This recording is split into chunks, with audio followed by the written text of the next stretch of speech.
Romance. It can be a whirlwind. You find someone who gets you, who you can see a future with. But what if it's all a lie? What if your prince is really a master of deception? One who uses you, abuses you, and takes everything you have. Can you pick yourself back up again? Or will you fall further into his trap? November 4th, 2013. It's a typical Monday morning in Bala Cynwyd, Pennsylvania. Bala Cynwyd, it's actually just outside of the city of Philadelphia. That area is a little bit more upscale. It's an area that families feel safe. It was no different over on the southwest side, in one of the suburb's busiest banks. People were handling their banking, nothing dramatic, just regular deposits, withdrawals. But just before lunch, a surprise visit turns a routine day into chaos. All of a sudden, two men run in with ski masks on. They had a gun, they were armed. One immediately locked the door of the bank. The other one jumped up on the top of the counter. The man on the counter waves a pistol at the bank tellers and instructs them to open the drawers and get down. They're telling everyone, don't look at them, lay down, be quiet. One man is grabbing as much money as he possibly can, as fast as he can. The customers and tellers were obviously in shock, terror. It's your worst nightmare. As police make their way to the scene, they'll try to ID the assailants. And soon, uncover a master of deception. And at the center, a young woman caught in a handsome stranger's trap. She's terrified, wishing she probably hadn't done it, but it was far too late now. She was in way too deep.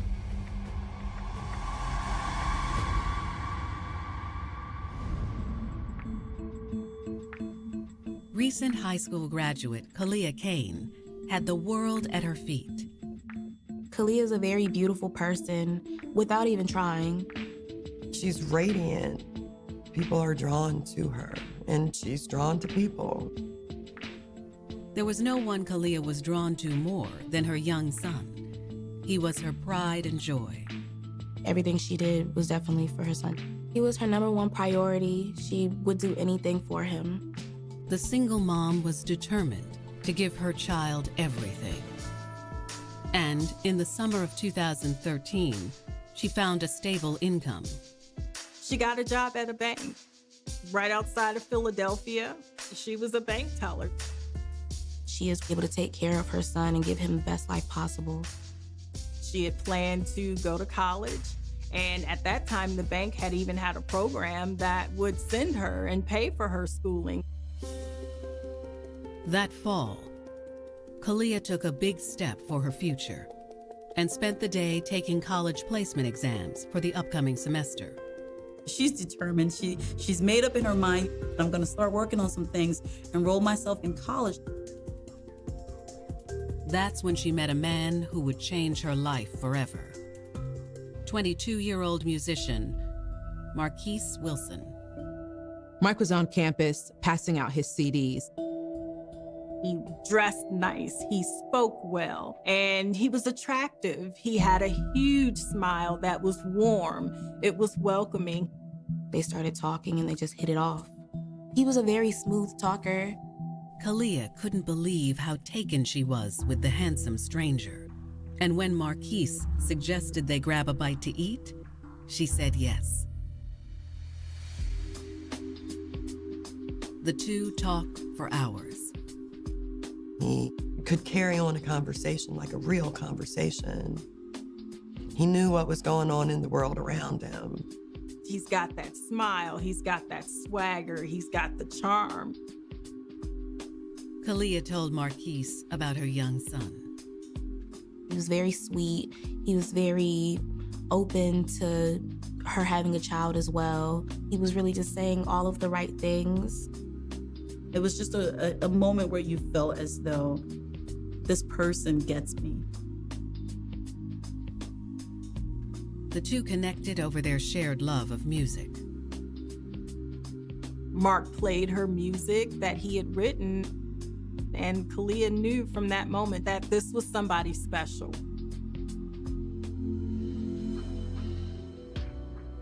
That night, Kalia and Marquise took their relationship to the next level.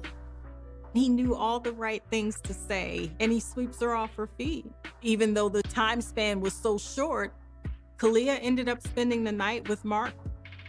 The chemistry was just unreal between the two of them. She had only ever been in one relationship, so this was something totally new. She is on cloud nine. She's feeling like a princess. She's floating. After that night, the two were inseparable. Marquise even became close with Kalia's son. Marquise started taking her child to daycare in the morning. Because he had a car, he was able to do things for her that helped her out in life. Marquise had also introduced Kalia to his brother and roommate, Malcolm. They always came together. I don't think I ever saw Mark without Malcolm. I never saw Malcolm without Mark. Malcolm took her in just the same as family, and he called her sis, and they did things together, and they spent time with her son. Kalia believed Marquise could be the one.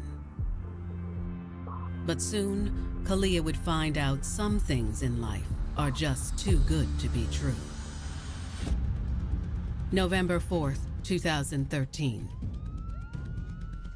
Lower Merion police are rushing to a local bank where a robbery is believed to be in progress. One of the tellers was able to push the panic button before having to get down on the ground. Authorities bust into the bank doors with guns drawn, but it seems they're too late. The robbers knew exactly where to go. They were in and out in under 60 seconds. They leave out the back.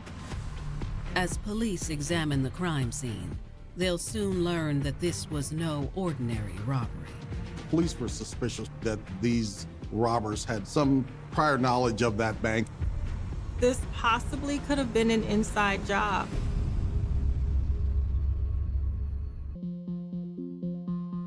Single mom Kalia Kane had a steady income and a bright future ahead of her. She was taking placement exams. She also landed a job at a bank, and that was going to help actually pay for her tuition. Kalia had also entered into a whirlwind romance with 22-year-old musician Marquise Wilson. They'd had an instant connection that they not only liked each other, but they loved each other. She was infatuated with him. She thought he was the one, and he was doing all of the right things to make it seem like he was. The new couple had even gotten to know each other's families, and Kalia was planning her forever with Marquise. He was good to her. He was good to her son. His brother, Malcolm, was always there too. They got close. In fact, they were family. He'd call her sis. They felt like they had known each other more than just a few weeks. This was the family she was hoping would last forever. But soon, Kalia would learn her new man wasn't who he seemed, and would push her into a dangerous life she never imagined. November 4th, 2013. Lower Merion police have just arrived at a Bala Cynwyd bank where two masked men have committed armed robbery. The robbers got in excess of $80,000. People are scared, as you would be. People are crying. Everybody's confused. As police question the witnesses, they all seem to relay similar stories and sentiment, that the assailants seemed to know exactly what they were doing. Witnesses told police that these men were efficient. They were in and out in under 60 seconds. They knew right where the drawer was with most of the money. They went to that particular teller. The robbers went out the back door. And if you were doing just a random robbery, you wouldn't necessarily know that a bank has a back door, let alone where it is. So they had to have known something about the layout and operation of the bank. It appeared that these robbers had some inside knowledge. Detectives can't help but notice that one of the tellers, Kalia Kane, is keeping her distance. She's now isolated herself from the rest of the questioning. Her behavior seemed very erratic. When detectives try to speak with Kalia, she's too hysterical to give them a coherent statement. She had a very vague description about what happened that day. It just seemed so over the top. It was like she was trying to put on a show. Of course, they're expecting some people to be upset, but when they key in on a person that's really acting strangely, then they have to decide, is this person really that scared, or are they hiding something? Detectives decide to cut their losses with the frantic witness for now, but take note of her name and contact information. Something about her just wasn't adding up for them. Her behavior was just weird. That evening, the bank's surveillance video is plastered across all local news channels. Even though the assailants were wearing masks, they'll put out the footage just to see if they can get a hit, if someone will recognize the people by their build, by their movement, gait, actions. They even wore gloves. There was no DNA to be found. They had nothing that would give them one single clue as to who these two individuals were. Luckily, the police department's efforts pay off. Just a couple days after the surveillance footage hits the airwaves, a young man named Corey Roberts comes forward with information about the robbery. Corey says, I have information about this. And the reason why I have this information is because I was going to be part of it. He revealed to the police that he was supposed to be third robber, and he pulled out. He thought it was too dangerous. Corey says he decided to come forward and help police because he didn't want to risk being implicated himself. He wanted to give up the robbers because he didn't want to be connected to the crime since he didn't actually go through with it. He tells police that these bank robbers, they're two brothers, Marquise Mark Wilson and Malcolm Moore. Corey also confirms detectives' hunch that the bank robbery was an inside job. He says Marquise's girlfriend is none other than bank teller Kalia Kane. A light bulb goes off with the police because they say, oh, we remember her. This is the young woman. She was hysterical, frantic. She had seemed suspicious while on the scene, but authorities didn't have anything concrete on her until now. Soon, authorities will discover that the bank robbing threesome was just getting started. She's blinded by love, and she's willing to risk everything for this man. And later, detectives will uncover the couple's love story is nothing but a sham. She gave up every bit of herself, but he did nothing but deceive her.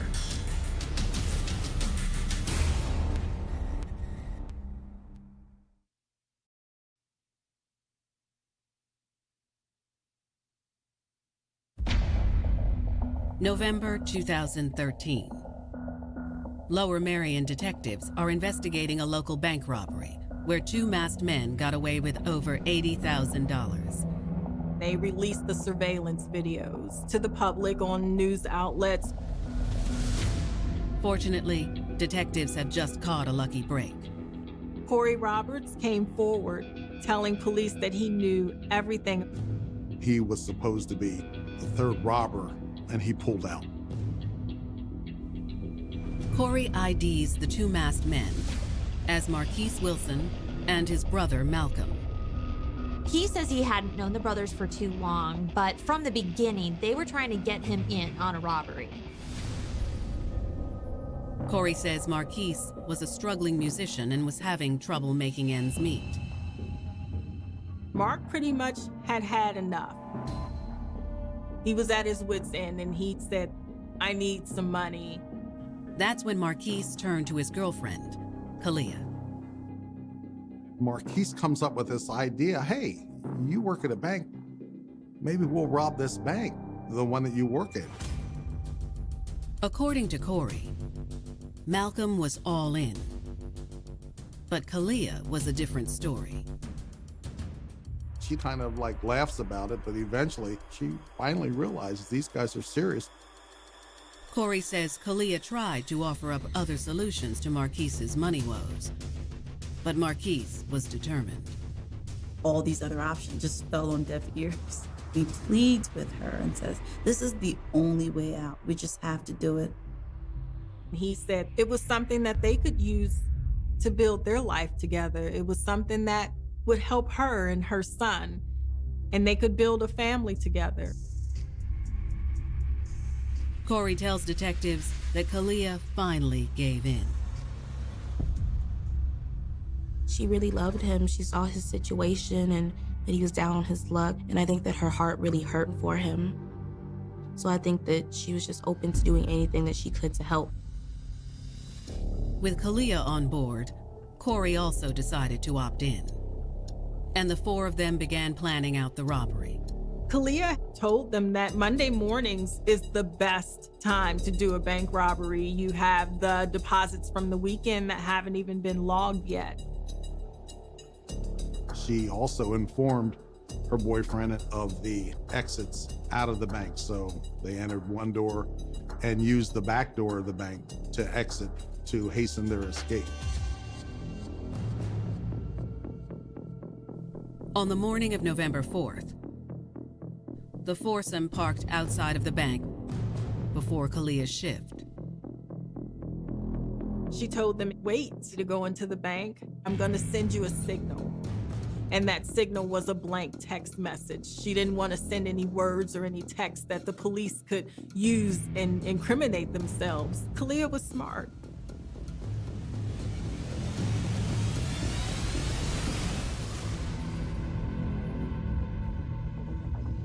The men waited outside for Kalia's signal. But it didn't take long before Marquise grew impatient. He starts texting her in the bank. What's the holdup? And she's sending him text now. Wait, it's not time yet. She was uneasy. The bank was busy, busier than she thought it would be. She's in her head, probably having second thoughts about all of this. And probably it's sinking in at this point that, wow, are we really gonna do this? Corey tells detectives that Marquise wasn't at all swayed by his girlfriend's apprehension. At that point, Marquise had decided that it was now or never. Corey told police that it was at that moment that Mark and Malcolm got ready to go into the bank that he got cold feet. He actually pulled out at the last minute and ran in the opposite direction. But the brothers weren't going to let Corey alter their plans. Mark and Malcolm go through with the plan. They want this money. A subpoena of the group's phone records corroborates Corey's claims. They saw the text saying, is it time yet? No, wait, I'm coming in. So that was all verified now through the text messages. Police put out an APB on Marquise Wilson, Malcolm Moore, and Kalia Kane. And when they look into Marquise and Malcolm's backgrounds, they discover something shocking. Marquise and Malcolm aren't brothers. They weren't even related. The question is, why are the two men faking it? And did Kalia know the truth? It was very strange that they would lie about something like this. I mean, what was their purpose? Minutes later, detectives receive another surprising piece of information. There's another bank robbery. Same MO. Gunman burst in, everyone on the ground. They got away, this time with $70,000.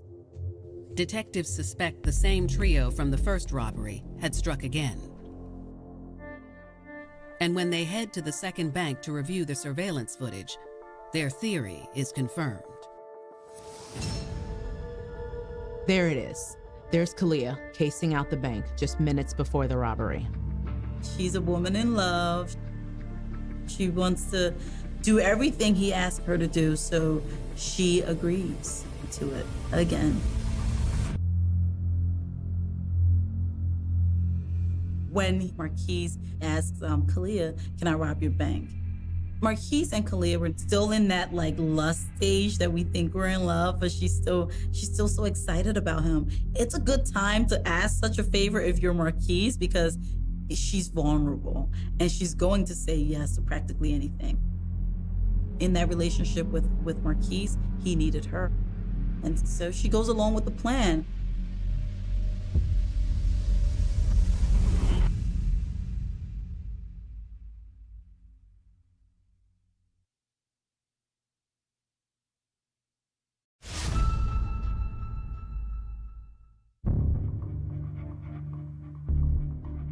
November 2013. Police are investigating 2 armed bank robberies that have taken place in the suburbs of Philadelphia. After speaking with a man named Corey Roberts, detectives believe the heists were committed by the same 3 people: Marquise Wilson, Kalia Kane, and Malcolm Moore. Kalia was a teller at the first bank, and according to Corey, she gave the brothers tips to avoid getting caught. When detectives review the surveillance footage from the second bank, their suspicions are confirmed. Kalia is caught on camera casing the building. She would stand in line. She would eye the setup. She takes notes on the position of the surveillance equipment and the number of tellers in the banks. How high the counters were, where the cameras are, the best way in and out. Just a few minutes later, the robbery occurred. Again, very well planned, executed, took a matter of under a minute. Detectives believe Kalia helped the men escape. They believe she was the getaway driver. Back at the station, detectives put their full efforts into locating the 3 suspects. Police were scouring the area looking for them. It appears that they turned off their phone and then got rid of them. The 3 of them were clearly on the run at this point. As the weeks pass, it seems the trio has vanished without a trace. It worried me that I didn't know where she was. It was not in character for Kalia to pick up and leave. Not at all. I know it had to have hurt her to be away so long from her son. But in January 2014, police receive a phone call that will change the entire course of the investigation. A woman named Jasmine Cole called and said that the trio had been living at her house and they had just moved out that day. Jasmine had just discovered that they were wanted criminals when she saw them on the news. She couldn't believe it. Detectives immediately head to Jasmine's home to speak with her. She told them what kind of vehicle they had left in, and so the police put out a bulletin for that vehicle. It was a different make and model from the car that was registered to Mark. Jasmine tells detectives that the trio had moved in with her just a few weeks ago. She had a room to rent. She allowed them to stay there. Jasmine says her 3 new roommates seemed nice enough at first, but soon she saw a darker side of Marquise. She told the police that Marquise became kind of dark, very controlling. Marquise Wilson probably was becoming very paranoid and wary of Kalia because he's on the run. He has her with him, and he's worried about whether or not she's going to go to the police. He was a very abusive person, physically and emotionally, to this young girl.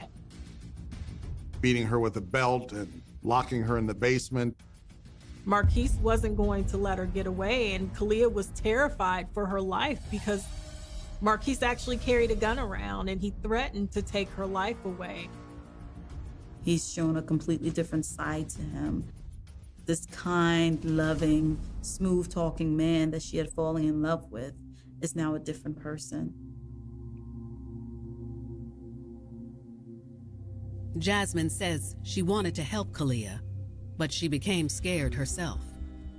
Mark was clearly not in a good headspace, and Jasmine was afraid that he was going to turn his rage against her next. Jasmine tells detectives that before long, things got even more shocking. She said she came home one day unexpected, and when she walked into the house, she heard some weird noises coming from one of the bedrooms. And as she walked past that bedroom and took a peek in, That's when she saw it. It was Mark and Malcolm in bed together. They're not brothers, they're lovers. Police are stunned. They know Marquise and Malcolm aren't really brothers, but they now understand why the two men were putting on the act. They only wanted people to think they were brothers so that they could carry on their affair in secret. Jasmine tells detectives she doesn't think Kalia had any idea about Marquise's affair with Malcolm.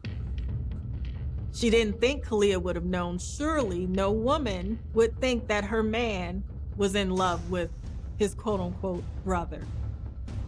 Moments later, detectives get another promising phone call. The trio's car has been spotted nearby. Detectives knew they had to work fast if they were going to catch these guys. Police rush to the scene hoping they can finally catch their suspects. When they arrive, they're in luck. The vehicle is still there, and the threesome is inside. they're surrounded now by police officers with drawn weapons, telling them to get out of the car and to put their hands up. Police finally have their robbers cornered. But it's possible they won't go down without a fight. That could all go south very fast. This is a very dangerous situation.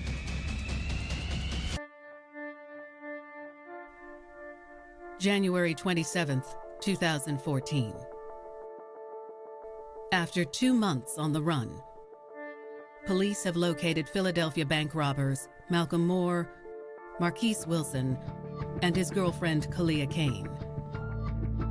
They're surrounded now by police officers with drawn weapons. Police instruct them to put their hands up slowly and get out of the vehicle. In the chaos, Kalia and Marquise share a look. In that moment, whew, I imagine she is terrified. I'm imagining she's scared and thinking, this is it. You know, the law has finally caught up to us. Kalia and Marquise open the car door and walk slowly back towards the officers. Thankfully, it seems all three suspects are willing to comply. Though the arrest goes down without incident, it's clear Kalia is filled with emotion. Police hear Marquise telling Kalia that everything is going to be fine. He's trying to reassure her, and he's also telling her that he loves her. He was her knight in shining armor at one point in time, turned abuser. So I'm sure she is filled with mixed emotions. She hoped that the old Marquise will reemerge somehow and that they would be this happy couple that they used to be.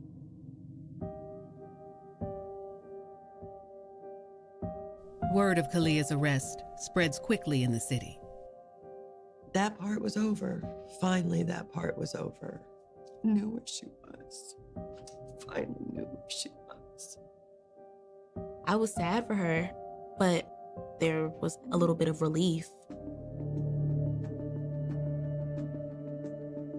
Back at the station, detectives sit down with Marquise Wilson, the alleged mastermind of the two bank robberies.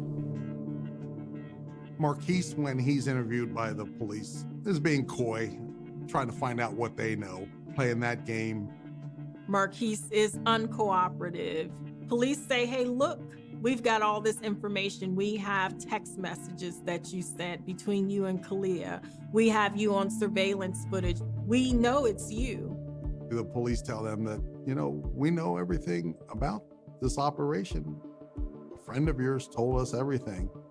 And at that point, Marquise gets upset and shuts down the interview.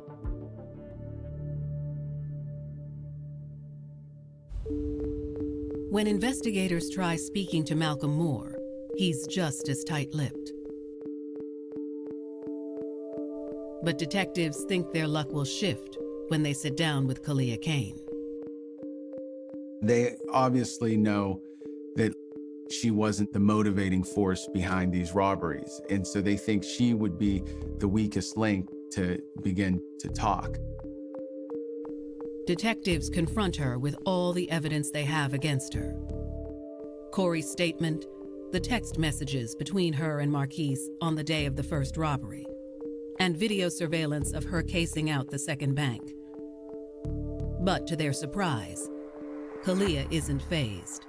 Because of her love for Marquise, she just refused to be a part of what they were saying and refused to give any statement. Her loyalty remained with him. In that moment, investigators decide to try another tactic. They tell Kalia they know about the abuse she suffered at the hands of Marquise. Police said they knew about everything, that they had spoken with her roommate. They knew about the abuse that Marquise inflicted. They knew that he would lock her into the basement for hours at a time. And still, Kalia wouldn't budge. She still wanted to protect Marquise with everything in her. She still wanted to protect her man. Detectives attempt one last Hail Mary. Police told Kalia that Marquise and Malcolm aren't brothers. Marquise and Malcolm were lovers.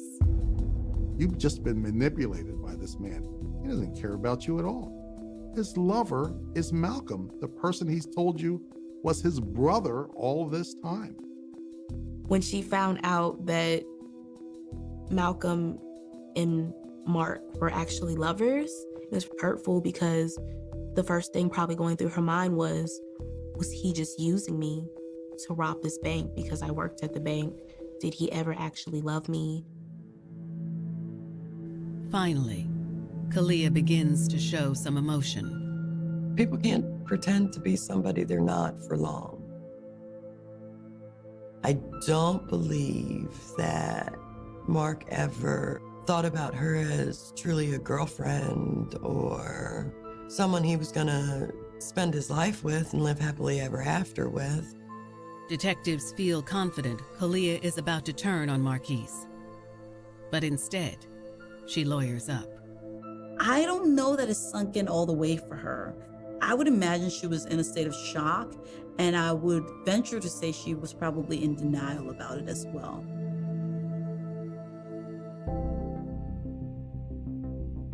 In the following days, Kalia has a discussion with her attorney. Even after being confronted with Jasmine's statement, she can't believe Marquise and Malcolm weren't really brothers, but actually lovers all along. After all of this abuse, after this revelation, she's still in love with Marquise. She cannot accept this. She cannot believe that she's been manipulated all this time, that he didn't love her at all. Kalia's attorney presents her with the prosecution's offer. If she testifies against Marquise at trial, she could get a much lighter sentence. The lawyer tells her that Marquise isn't worth spending her entire life in prison. If she were to lose at trial, she would spend minimum 32 years in prison.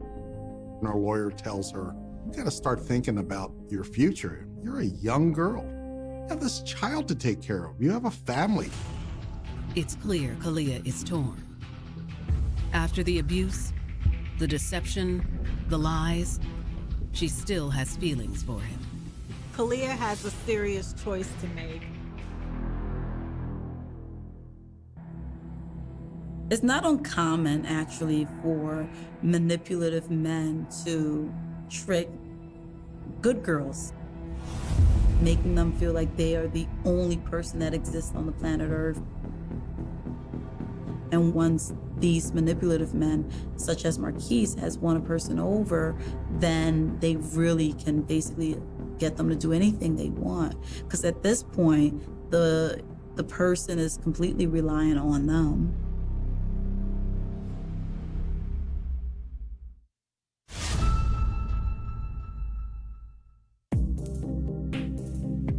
January 2014.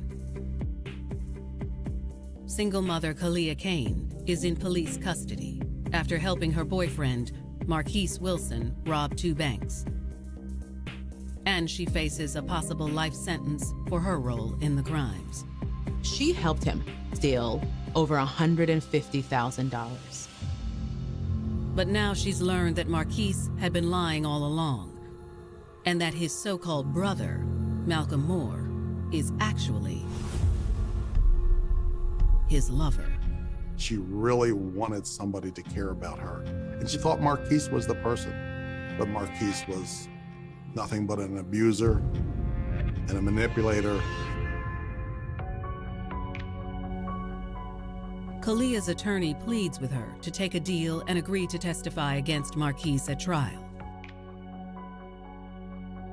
She's now thinking about the fact that she risked her entire life. She risked the life of her family, her young son. Everything she had for herself is now destroyed.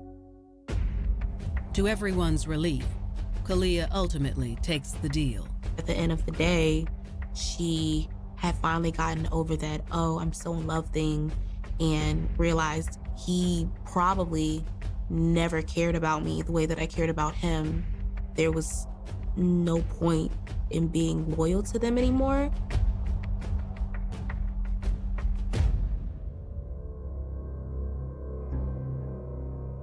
In September of 2016, Marquise Wilson's trial begins inside a federal courtroom. On the stand, Kalia explains that during the first robbery, she thought she was helping out her man who had fallen on hard times. It was Kalia's version of love. Kalia did not do this for the money. Kalia did not benefit in any way from this. It was going to help him out of the situation he was in. Kalia testifies that after the first robbery, Marquise told her he needed her help again. Mark tells Kalia if they rob one more bank, they can really start their future. They can get a house together. They'll have a family. Kalia loved him. He knew that Kalia would be willing to do anything for him. And that's exactly what she did. An emotional Kalia apologizes to the court for her actions.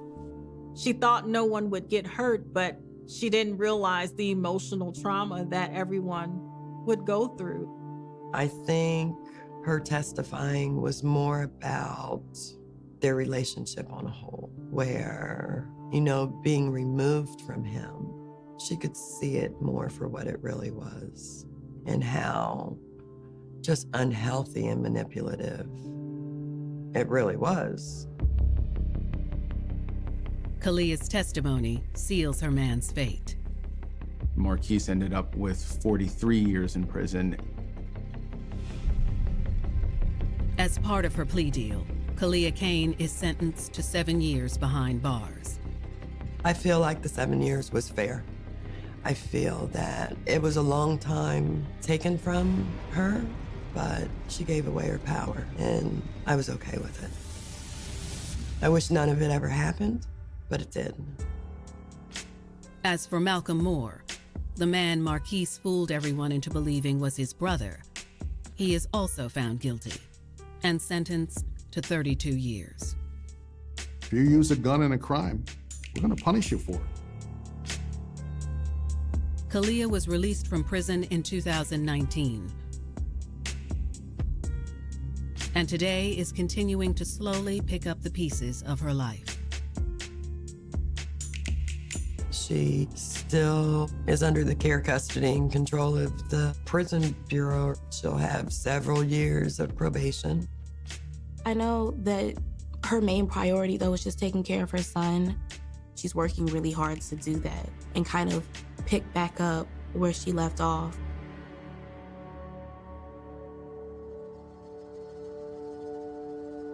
Kalia has so many people that loved her and invested in her, and it just, even today, makes no sense that she was swayed in that way. It doesn't make sense. But Kalia's gonna be okay. She'll never get back the time that she lost, but this isn't her forever.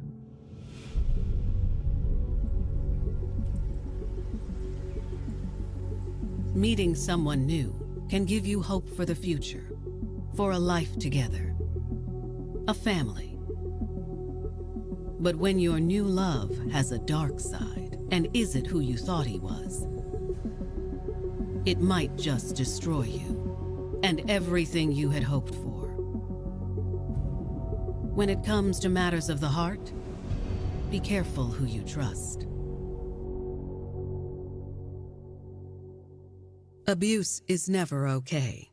If you or someone you love is in an abusive relationship, there is help available. Call the Domestic Violence Hotline at 1-800-799-SAFE.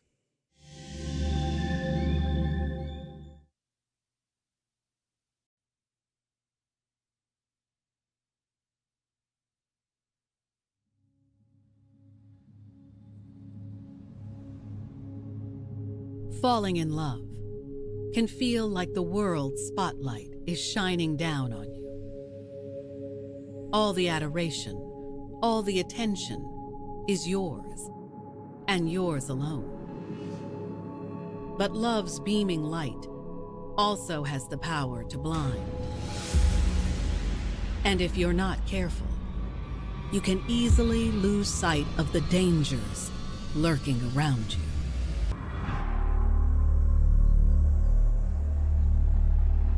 July 7th, 1997. It's a Monday evening in the vibrant city of Atlanta, Georgia. But at 7 p.m., a young woman enters the local police station with terrifying claims. She says her friend Tony is missing. She lets law enforcement know that Tony's involved in the sex trafficking world. The police are certainly interested in what she has to say because sex trafficking has been an ongoing problem in Atlanta. While the city has always had issues with prostitution, lately there has been a sharp uptick in sex trafficking crimes. When you're involved in sex trafficking, it's totally different than regular prostitution. Prostitution is done by consenting adults. It's paid, and the prostitute makes her own rules. Sex trafficking, women are kidnapped, either psychologically or physically, and they become property. The young woman tells police her friend has been trafficked by a dangerous man named Darius Moore.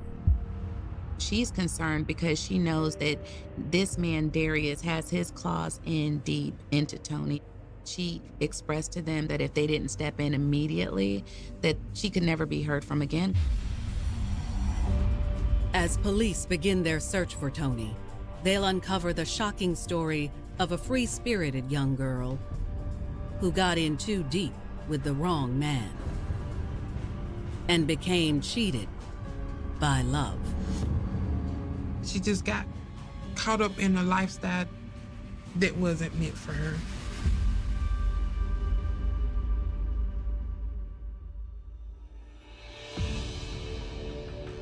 In 1994, Tony Rivera was a vivacious 18-year-old with big talent and even bigger dreams.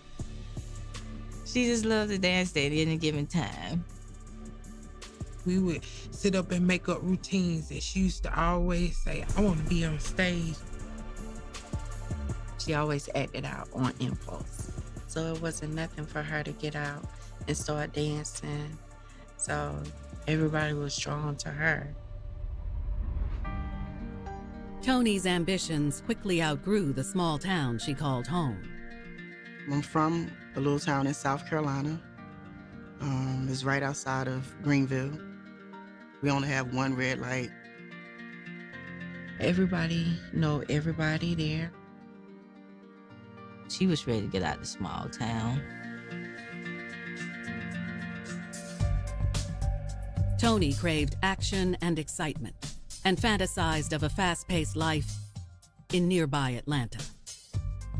She enjoyed the limelight. She was looking for her path. She was looking for her stardom. Atlanta's basically the hub of entertainment in the Southeast region, especially for the African American community. It's known for people trying to get discovered, people who wanted to be somebody, be famous, make it in Atlanta. One weekend in March of 1994, Toni and her friend went down to the big city for Atlanta's famous Freaknik Festival. Freaknik is a place where Black folk go with like the sororities, the Greeks. It's just an all-out Black party. Freaknik was like the Black spring break. If you were young, Atlanta was the place to be for your spring break. Women are out in numbers, flaunting their bodies, begging to be seen. Upon arrival in Atlanta, Toni got out of the car, turned up the music, and began to dance. I heard my favorite song. It was like go time for me. We ain't call it twerking back then. We call it the shake. Toni and her friend immediately caught the attention of a few male festival goers. I'm thinking I'm in my own little video. And as I'm dancing, I see this guy eyeing me. He was coming to the car. He was very athletic, six-pack, hustler haircut, hazel brown eyes. Just looking at him, you would fall in love. The sexy stranger introduced himself as 25-year-old Darius Moore. I was like, you know me? And he was like, no, but I want to get to know you. She tries to play a little hard to get, tries to resist a little bit. That doesn't even last beyond a second. His personality was just your city slicker. His attitude was just out of this world. When Darius asked where the girls were staying, Toni confessed they hadn't thought that far ahead. She had no place to stay. So he immediately was acting like the guy riding in on the white horse the night. We had no money. And the couple dollars that we did have, it was just something for us to grab something to eat. And he was like, I tell you what, I'll get y'all a room. I was like, all right, you balling like that? The two spent the rest of the weekend partying together. Darius paid for them to get into clubs. Basically, the whole entire weekend was sponsored by Darius. Everywhere they went, Darius's popularity was evident. Darius seemed as if he had like a lot of respect. He was very popular in the city. Every time we went somewhere, all the women looking at him. He's shutting them down. Like, don't you see my shorty right here? And that just blew my mind. I got the baddest ninja on the planet, and everybody want him. And he's telling me I'm his. Toni felt like the luckiest girl in the world and never wanted the magical weekend to end. She felt like she was young and just like having it. Toni began traveling to Atlanta as much as possible to spend time with her new man. We was down here in Atlanta like every other weekend. During every visit, Darius showered Toni with lavish gifts and made her feel like a queen. She was being lavish with presents and experiences that she hadn't had coming from her little small town. It was like whatever I asked for, I got. The only thing that came through my mind about him was he really feeling me. She thought, this man is trying to take care of me. He cares a lot about me. He wants the best for me. He came in and he just said, I got you. And to hear that made her feel a sense of security, like, this guy's got me. I felt love. I got somebody that's stepping up to the plate to say, I'm his. To have me on cloud nine. Toni was blinded by Darius's love and attention. Little did she know, her new man was leading her into a dangerous trap. One that would not only shatter her dancing dreams, but would tear her life apart. As much as Tony loves Darius, she has no idea what she's getting herself into. She's thinking that she's falling in love, but she doesn't know that Darius actually has a whole different plan. He was grooming her. That's what he was doing. In the summer of 1994, aspiring dancer Tony Rivera thought she found the man of her dreams in irresistible 25-year-old Darius Moore. Darius did everything he could do to make Tony fall in love. He knew the exact formula to give her what her heart desired. I felt like I needed this attention. I felt love. Tony envisioned her happily ever after with Darius. But 3 years later, she'd go missing and find herself trapped, separated from the world with no escape in sight. July 1997. Atlanta detectives are speaking with a friend of Tony's who claims the 21-year-old is in desperate need of their help. She believes that Tony has been forced into a sex trafficking ring by Tony's boyfriend, Darius Moore.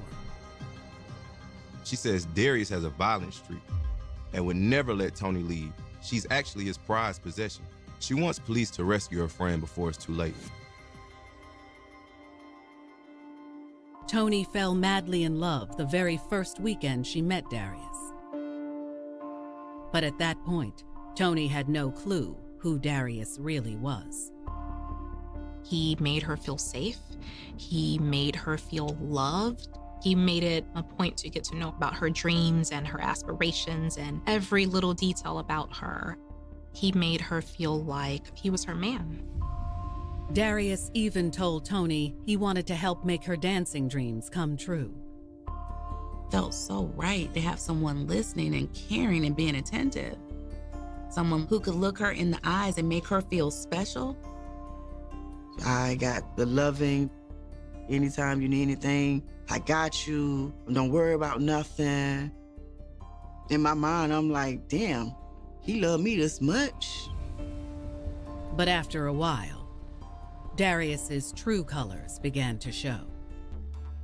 Darius let Tony know that he liked her dance moves so much that he wanted to take her to a club. He was like, so I'm gonna take you somewhere where it'll be all about you. When they arrived, Tony immediately noticed this was no ordinary dance club. She noticed that women are dancing from poles, and she's thinking like, whoa, what kind of club is this? Minutes later, Tony got an even bigger shock. I hear the DJ, Southern Belle, come to the stage.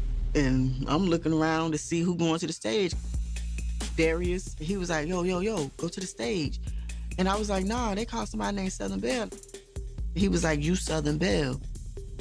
I told him to call you to the stage. Tony looks at Darius like, no, I ain't going on stage. He grabbed my arm and he was like, I told him to call you to the stage. Now get up there. The aggressiveness, it shocked me a little bit. Tony didn't want to upset Darius, so she made her way up to the stage. When Tony first got on stage, she was nervous. She didn't really know what to do. I'm just hanging out, going around the pole, not knowing how to do nothing on the pole. Then Tony's favorite song came on. The same one that had been playing when she first met Darius. It was like a surge just took over me. I felt like I was the star. For Tony, it was like a drug, a high that she had never achieved before. It was like I needed more. I wanted more. Riding this new high, Tony danced the night away at the club. That night, I made close to $1,600. And then he gave me $800. Him allowing me to get that money, that just made me fall in love even more. He was just grooming her for bigger things. Weeks later, Darius set up a dance audition for Tony with a few music producers.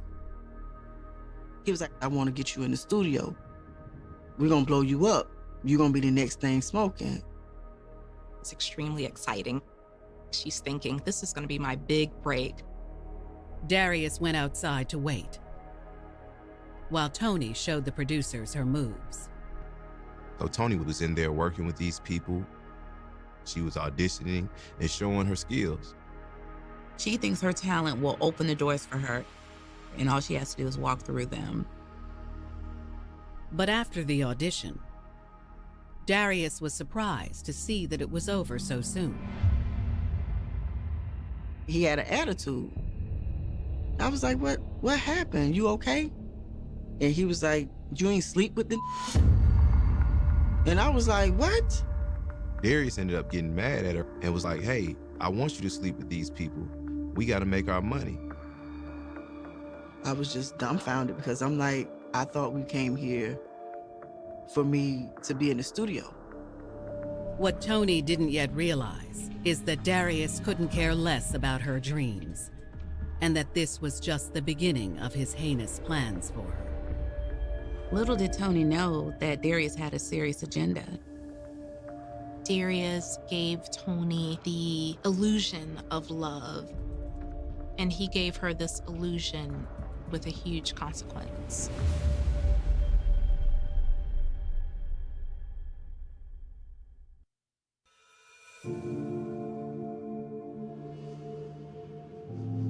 In the beginning, the things that I would do for Darius out of love was everything. He has asked me to do the most wildest things, but to show him that I loved him, I did it. All I could think about is, you a bad bitch, Tony. You got this man right here. I got somebody that looks like him and all the sheep flocking, but I got him. I felt like I was on top of the world.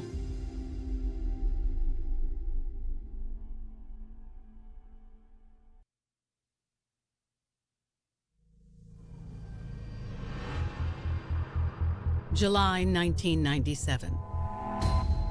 Atlanta detectives are speaking with a young woman about her missing friend, Tony Rivera. The woman believes Tony has been sold into sex trafficking by a 28-year-old man named Darius Moore. Tony felt loved by Darius, but Darius was just grooming her. He's just basically interviewing her to figure out what it is she's lacking, what it is she needs, and how to eventually control her.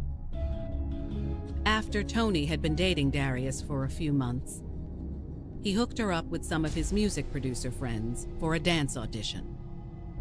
Darius is very well connected. He's got connections in the music industry, which was a big attraction for Tony because she wanted to be a professional dancer. Tony was very excited about this. She was in there working with these people, and she was auditioning and showing her skills. But after the audition, Tony noticed her man seemed disappointed in her. I was like, what's wrong? And he was like, you ain't sleep with the. He was like, you came here to do a job. And I was like, a job? What do you mean a job? You told me I was coming here to get signed. I didn't sign up to sleep with nobody. I was just dumbfounded. Tony was kind of like, whoa, I'm your girl. Why would I sleep with somebody in there? He was like, look, we need this money. And I was like, we don't need no money. All the money that you got. He was like, I'm your man, right? I was like, yeah. He said, go get this money for your man now. Go in there and make sure you make your man proud. She buckled under that pressure. She just said, if this will keep our relationship together, then I'll do it. For me to really say that I loved him, I needed to show him. So the whole time I'm in there, all I could think of was, I'm doing this for him. After the incident, Toni was so traumatized that she decided to cut her weekend visit short and return home. I cried all the way from Atlanta to South Carolina. I'm mad because I feel like you threw me to the wolves. The relationship with us, in my mind then, we were done. But Darius wasn't going to let Toni out of his clutches that easily. The next day, he came to visit her in South Carolina. He said, I want to apologize to you. Just let me make it up to you. He told me, you just don't understand how I feel about you. I love you. Darius is a psychological mastermind. He knew exactly what he was doing. Darius gave Toni the illusion of love, and he knew that she craved love more than anything. Those feelings were addictive for her. Darius begged Toni to give him another chance, to come back with him to Atlanta. And eventually, Toni agreed. I'm at the stage now where I'm just gonna stick this thing on out. Because I love them. Once a woman becomes so intoxicated by a man that she's literally addicted to him, she overlooks all of his flaws.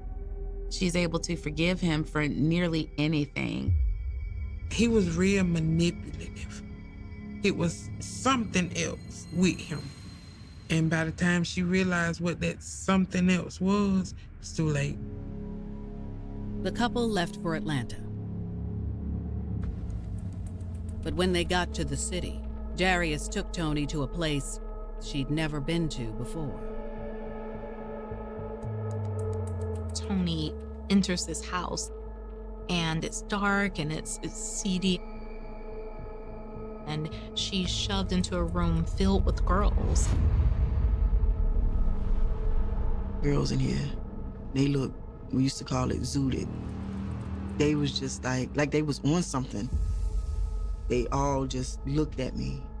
And one, she said to me, I take it you the new girl that we was waiting on. I was like, what? This is when she realized what's going on. My mind just went blank. Cause I'm like, yo, what the hell I done got myself into? All Toni wanted in that moment was to leave and go back home to South Carolina. But she'd soon learn that wasn't an option. He was punching me in my face. He was choking me. July 1997, Atlanta, Georgia. Investigators are sitting down with a friend of 21-year-old Toni Rivera and are learning about the events leading up to the disappearance of the young aspiring dancer. Toni's friend believes that Toni's boyfriend, Darius Moore, runs a sex trafficking ring out of the city and has pulled Toni into the operation.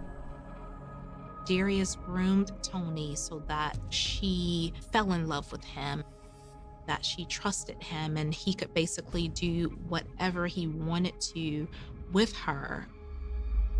He can become the version of your Romeo once he's gotten, your mind, your spirit, your soul, and your body.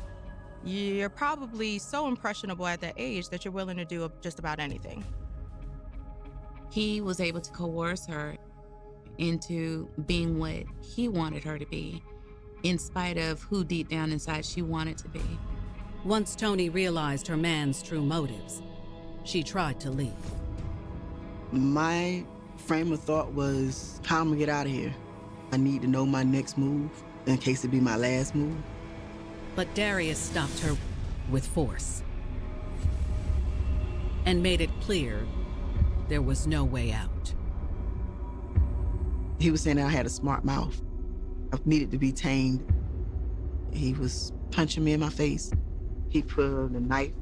He really did some damage to me. Toni was feeling as if like, whoa, this is supposed to be the man that I love that's beating on me. She realized that he was not her man, that she was not special to him. And for her, she started to feel like empty, like this void. That's the kind of hurt that I never thought I would experience from him. This was a whole nother level hurt. Soon, Tony's worst fears came to fruition, and she was hired out for sexual acts against her will. On a nightly basis, Darius come in and tell you who you was gonna go out with. You have a certain amount of time to bring a certain amount of money back. Prostitution, you get gifts, whether it's clothes, money, trips. With sex trafficking, you get nothing. You get nothing but sex. You're not a human to these people. You're not in control of anything. Tony wanted to escape, but Darius's wrath knew no bounds. I tried to get away a couple of times. I got the war wounds for that on my back and my neck. Each time got harder. So I stopped. This individual has such a hold on you that they have made you believe that you have no other recourse. She didn't want to get hurt or beat. Basically, it was a survival instinct. Tony began using drugs to numb the pain, all provided by Darius. I think she was fearful for her life. The drugs. That was her way of coping with it. I needed the coke. I needed the pills. I needed stuff that I would have never thought I needed. Tony quickly spiraled out of control, and she landed in a place of despair where she had no self-worth. She was just existing, and she had a deep void inside of her. Often, traffickers use psychological tactics such as drugs as control. Drugs keep victims stuck. They keep victims in prison. Tony's family came to the city on multiple occasions looking for her. To no avail. We used to sit around and have conversations. I have anybody to talk to her. Nobody had. Months went by. No Tony. She didn't want to get the family involved. And Tony's family could never have imagined what Darius would force her to do next. He said he need new bitches on the block. He don't have enough roses on the tracks. She felt like if she didn't do it, they was gonna kill her.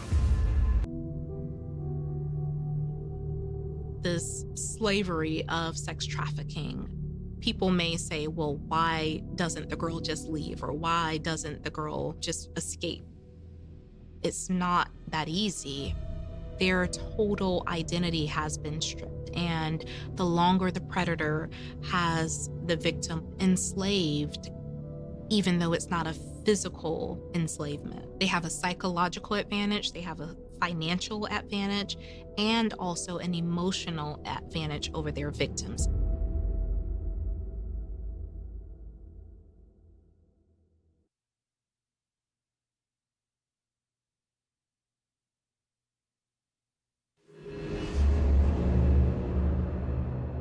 July 1997. Atlanta detectives are speaking with a woman who claims that her friend, 21-year-old Tony Rivera, has been forced into a sex trafficking ring by a dangerous man named Darius Moore. Traffickers spend a whole lot of time putting psychological bonds on women, even using drugs as control. They make them feel thrown away. Tony's loved ones have come to the city on multiple occasions looking for her, with no success. I didn't see her anymore, and I used to ask where is she. She might disappear and be gone a week or so, but she always came home. But when the weeks turned into months, and the months turned into over a year, it just kept going. With sex and human trafficking, you'd feel like you don't belong with your family. You ain't gonna feel like you belong in the world. Fear, that is the reason why she said she stayed. You feel like if you've been doing it for a while, this is all I know, so I'm stuck. These girls are in a mental prison. She's gone under the radar. Her family, they don't know what's going on with her. Not only was Darius forcing Tony to perform sex acts, he also started requiring her to help recruit more girls for the ring, subjecting them to the same brainwashing techniques that Tony herself had been through. He said he need new bitches on the block. He don't have enough roses on the tracks. The new pimps is coming in and they taking everybody and they bringing their girls. And I was like, so how we gonna do this? She was told that this is what he need, this is what you're gonna do. She didn't have no way out. She felt like if she didn't do it, hey, they was gonna kill her. I knew it was wrong. But in the back of my mind, I knew I was there just to do a job. I knew if he could flip on me at the drop of a dime before, he would flip on me again. For Tony, pleasing Darius became all that mattered anymore, and the only way to stay alive. So she followed his orders to a T. She learned exactly who would make the appropriate targets. They're looking for someone who seems lonely, maybe unsure of themselves, someone who is from a family that's not supportive. She would befriend these young, unsuspecting, vulnerable women and just prey on their weaknesses, their vulnerabilities. Tony was all set to do that, and she was ready to bring them in. But when it came time to pull the trigger, Tony's conscience kicked into high gear, and she bailed on the plan. Lo and behold, I couldn't do it. I told him to go home. Don't worry about talking to me no more. You'll find out later what's going on. The human side of her, the decent side of her, could not allow her to do it. So instead of allowing them to be led to the slaughter, she saved them. Darius was furious. He just went berserk.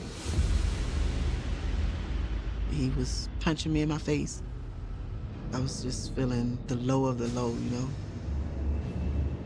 Darius was trying to prove a point to Tony. This is an order that I gave you, and you betrayed me. Darius's punishment for Tony's transgression didn't stop there.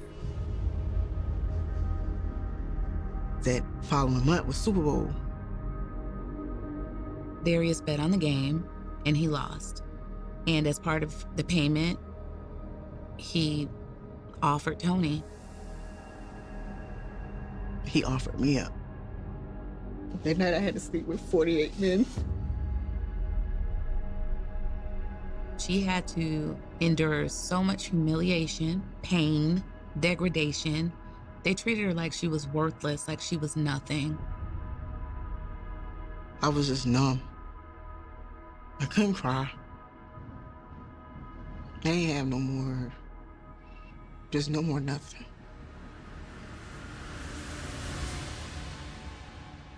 After speaking with Tony's friend, detectives get to work trying to locate the trafficking house. They know time is of the essence.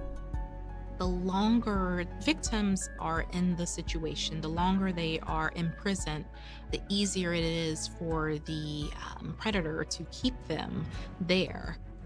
The longer they go without having a way to be rescued, to be found.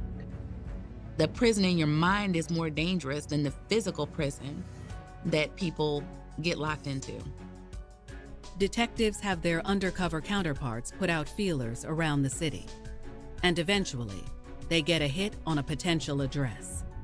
Basically, off of the information that they received from another officer, they went on and obtained a warrant.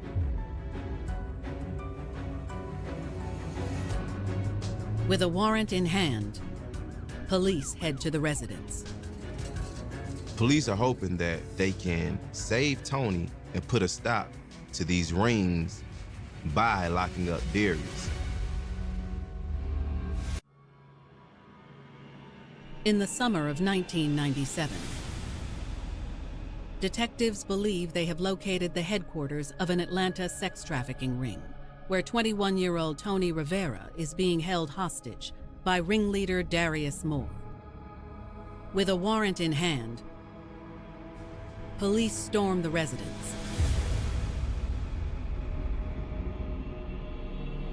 But it soon becomes evident they're too late. They just bust into the house and no one's there. There's no Darius, there's no Tony. By the looks of the abandoned residence, the trafficking ring has either moved or disbanded. Law enforcement put out an APB for Tony and Darius, hoping that someone in the community would give them some type of information.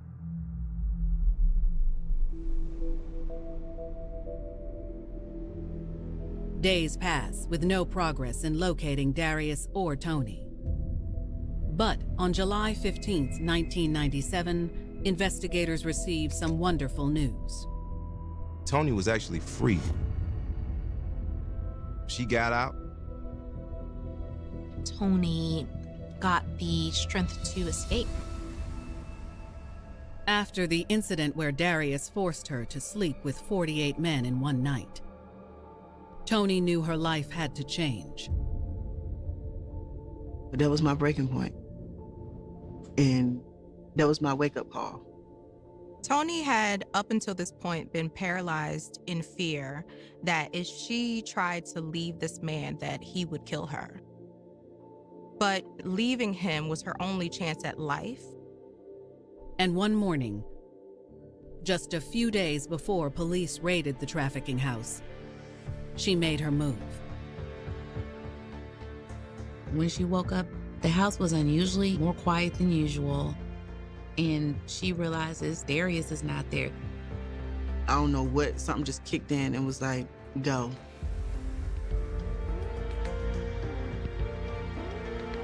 I didn't think of the consequences if they would have found me. What more can you do to me? You can't tear me down no more. I'm already at the bottom. Only place I can go is up. Once I left the house, I felt like I was born again. Tony's friends and family are relieved to have her back home safe. But the shock of what happened to their loved one proves hard to digest. Once she got out and she came back home, I was upset. You know, you feel bad when your friend done been through all this. Certain things that happened to her, I just can't imagine. It didn't happen to me, but it hurt me, just like it was me. Because I look at her as like a sister. Although Tony is now safe and sound, detectives still hope they can locate Darius and get him off the streets. They want to keep Darius from doing to other girls what he did to Tony. However, by all accounts, it seems he's been spooked by Tony's escape and has permanently moved his operation elsewhere. I don't know where he went. Could be somewhere in a whole different state. Nobody really gave any good clues or any good testimony so that the cops could locate Darius. To this day, it is unknown as to whether Darius has changed his ways or if he's still in the trafficking circuit.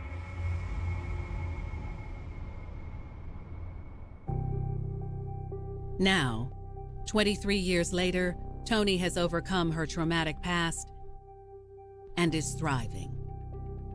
Tony has really turned her life around, and she is the mother of 4 beautiful sons and 1 beautiful daughter.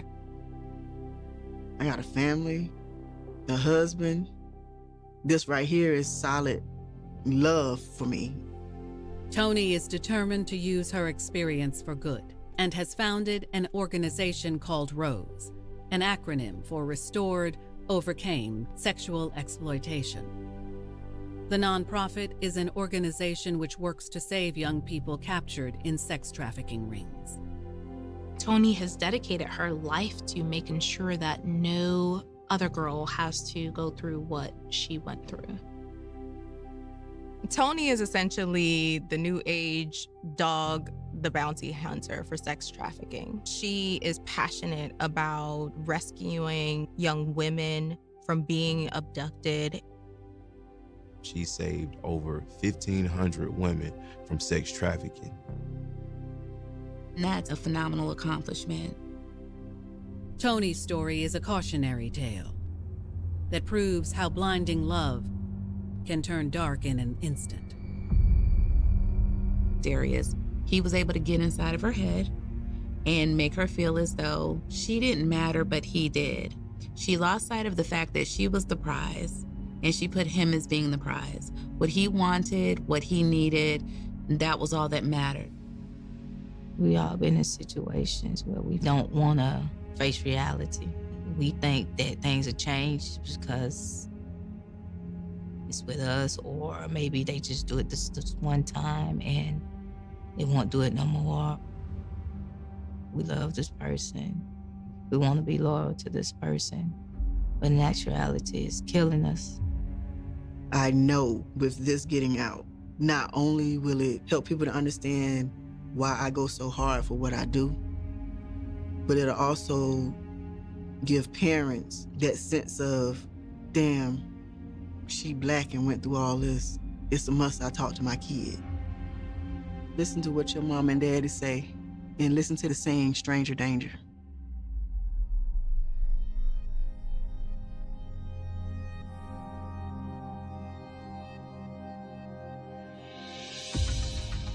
When you become blinded by love and led into a life you never expected, it can feel like there's no way out. But there is hope. A different kind of love, self-love, can open up your eyes back to the world and give you the strength to finally break the chains that have kept you trapped.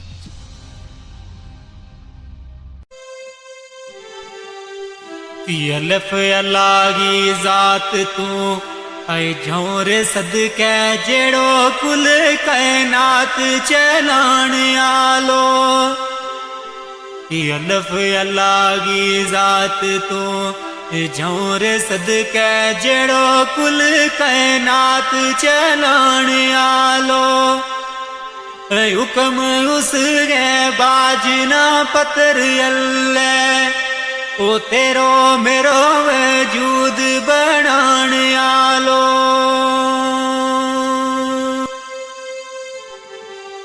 18,000 मखलूक गो ऐ मालिक सुनो रब सुनो जमीन आसमान आलो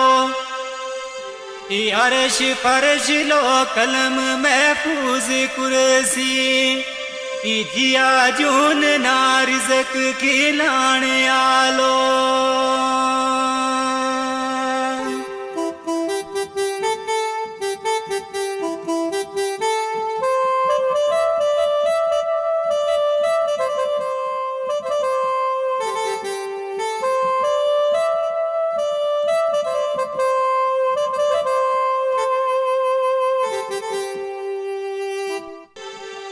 दाल दुखांगी गल सो नौरे तमना एक बच्ची मासूम रोलाओ गई है दाल दुखांगी गल सो नौरे तमना एक बच्ची मासूम रोलाओ गई है ओ उसकी मारे गुलनाज है बहुत दुखिया मारा सीना माँ बर छिलाओ गई है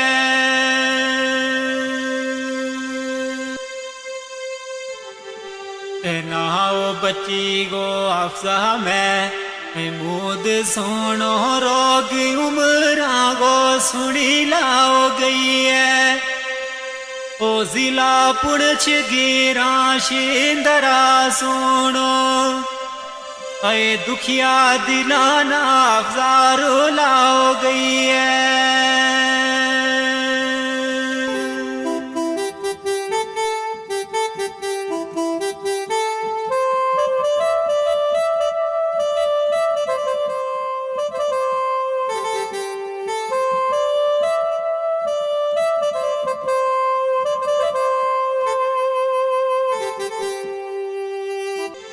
दाल दर्द जो दयागा आई बहुत ओखा है पर बचागी नारे जो दई ओवे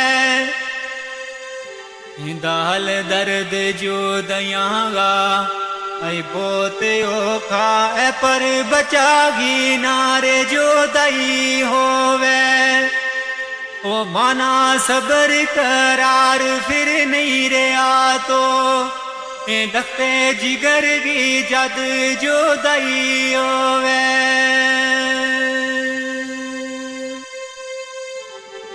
ते बाप उसको मैं मुँह दियो सेन दुखिया अफसा जही बची सीने लाई होवे ओ दुख मुझ जावे माँ बाप नावे ओ बचा किसे ही नारे जो दई होवे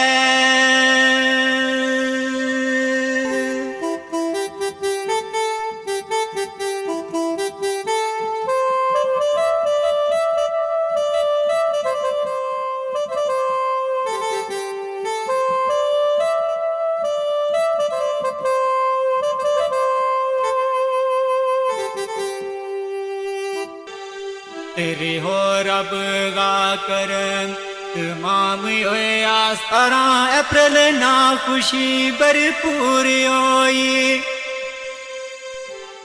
रे हो रब गा करम तमाम होए आस्तारा अप्रैल ना खुशी भरपूर होई ओ अल्लाह पाक ने दिती एक बच्चियों सोनी ऐ गुनाहगारांगी अर्ज मंजूर होई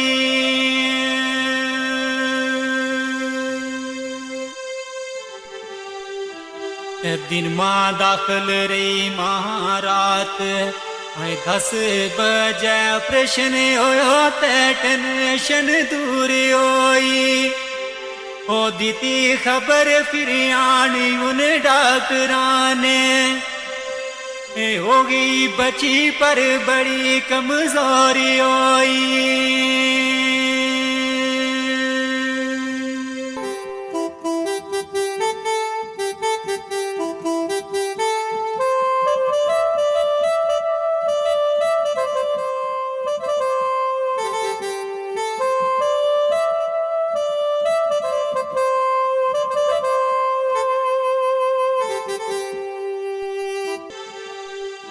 सलाह दीती वीर डॉक्टर है कमजोर बची ले गए बीच मशीन रखाओ दीती सलाह दीती डॉक्टर है कमजोर बची ले गए बीच मशीन रखाओ दीती 18-19 तक रखी पुणछ अंदर और पर इकी नर जोरी कराओ दीती आई रात 9 बजे मामू आई नानी दोए गड्डी तरफ जोरी चलाओ दीती ओ मासा देरी ना लाई ले चल गया ओ 12 बजे जोरी पहुंचाओ दीती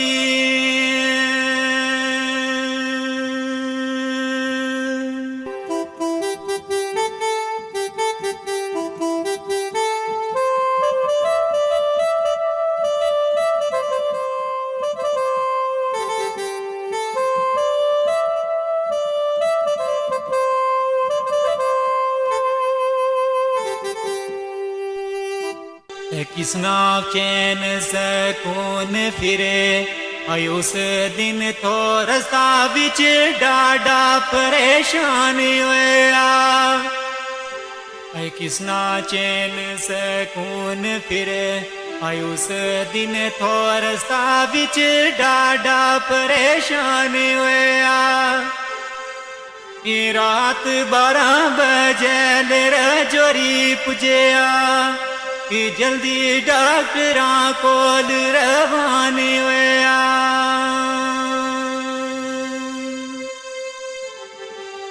ऐ डॉक्टर नब्ज तके मुतू ये बोल न सके असली राज तू बे वो हैरान होया ओ अमानत रब की है तम सबर करियो ए आपसा बची गारू वे रवानी होया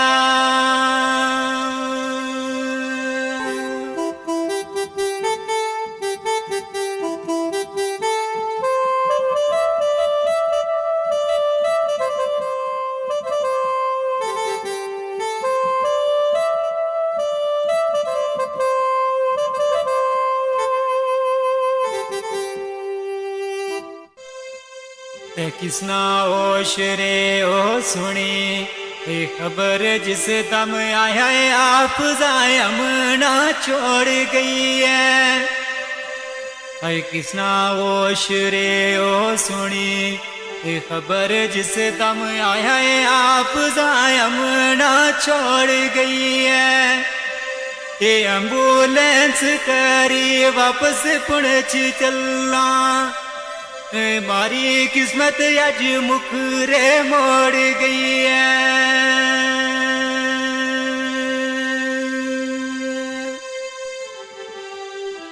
आई गुल नाज वाणी अरे मान बाकी मेरी खुशी ना किंगा तू रोड़ गई है दाखिल बीच अस्पताल थी पुणछ अंदर हे मांगुल नाज गो दिल क्यों तोड़ गई है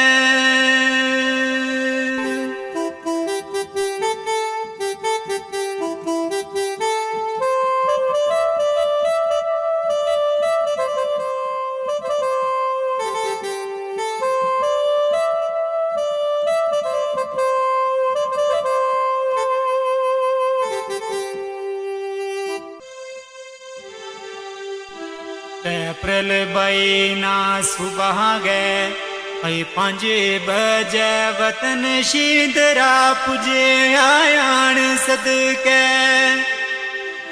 अप्रैल बईना सुबह गए 5 बजे वतन शीदरा पुजे आयान सदके माना 10 बजे एम्बुलेंस आने तेरा तकन गाया अफजायर मान सदके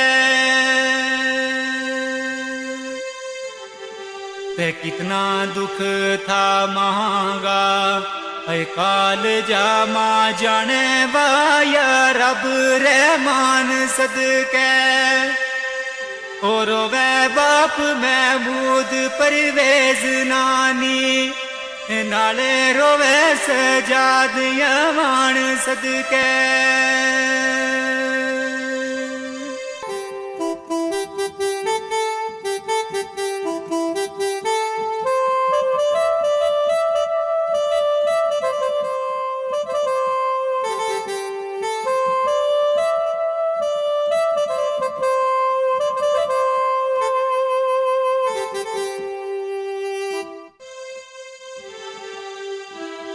ते कफन दफन गो विलोणे यार के ओ इना दुकाना उण मीटौरे किसरा कफन दफन गो विलोणे हार के ओ इना दुकाना उण मीटौरे किसरा ओ जीता मांगे बचा गो टूर जानो इस शेर बर कलम चनो किसरा ते अच्छा रब वाले हुणे ऐ छोड़ गई है तीना सिना नालू हुण लो किसरा सबर या तो नी दिल मां याद तेरी रोता दिला ना चुप करूं किसरा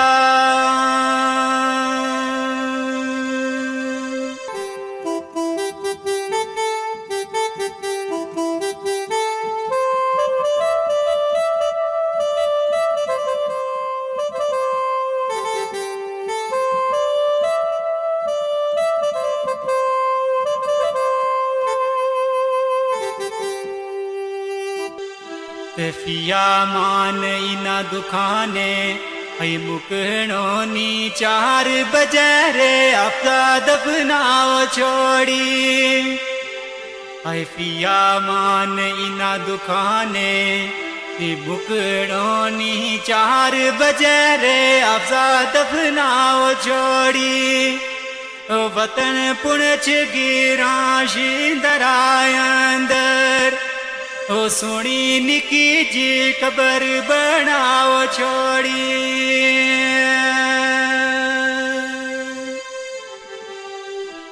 सबर करियो महमूद गुल नाज दोए मानत रब गी रब ने छुपाओ छोड़ी ओए पिया मान जावेद इजाजत ले ले जख्म मोड़ी भी क्यों रे दुखाओ छोड़ी